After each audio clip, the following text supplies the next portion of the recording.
ഇന്ന് നമുക്കൊരു cooking video ആയാലോ. അപ്പോൾ നമ്മൾ ഇന്ന് ചെയ്യാൻ പോകുന്നത് കൊഞ്ച് തോരനാണ്. നമ്മൾ കുറച്ച് കൊഞ്ച് കിട്ടിയിട്ടുണ്ട്, അത് നമുക്ക് ക്ലീൻ ചെയ്തെടുക്കാം. കൊഞ്ച് കൂട്ടം വരെ ക്ലീൻ ചെയ്തെടുത്തിട്ടുണ്ട്. ഇനി നമുക്ക് അരപ്പുണ്ടാക്കാം. ജാർ എടുത്തിട്ടുണ്ട്. ഇനി നമുക്ക് തേങ്ങ ഇടാം. ഇത്തിരി മഞ്ഞപ്പൊടി ഇട്ട് കൊടുക്കാം, ജീരകം ഇട്ട് കൊടുക്കാം, മുളക് പൊടി ഇട്ട് കൊടുക്കാം, പച്ചമുളക് ഇട്ട് കൊടുക്കാം. ഇനി ഇതെല്ലാം കൂടെ മിക്സിയുടെ ജാറിലോട്ടേക്ക് എടുത്തിട്ട് രണ്ട് കറക്കം കറക്കി കൊണ്ടുവരാം. ആഹാ, നമ്മുടെ കൊഞ്ചിലിടാൻ പരുവായി കിട്ടിയിട്ടുണ്ട്. ഇനി ഒരു ചട്ടി എടുത്ത് അടുപ്പത്തോട്ട് വെച്ചിട്ട് കുറച്ച് എണ്ണ ഒഴിച്ചു കൊടുക്കാം. കുറച്ച് കടുക് ഇട്ട് കൊടുക്കാം. കടുക് ഇട്ടപ്പോൾ അതാ ഇവിടെ പളക്കം പൊട്ടയാണ്. കുറച്ച് കറിവേപ്പില ഇട്ട് കൊടുക്കാം. ഇനി അരച്ച് വെച്ച് അരപ്പിനെ നേരെ എടുത്ത് ഇതിലോട്ട് ഒഴിക്കാം. എന്നിട്ട് ഇതെല്ലാം കൂടെ നന്നായിട്ടൊന്ന് മിക്സ് ചെയ്യുക.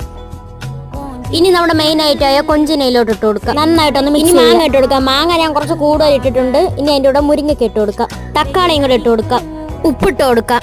ഇനി കുറച്ചു നേരം അവിടെ കിടന്ന് വേവട്ടെ.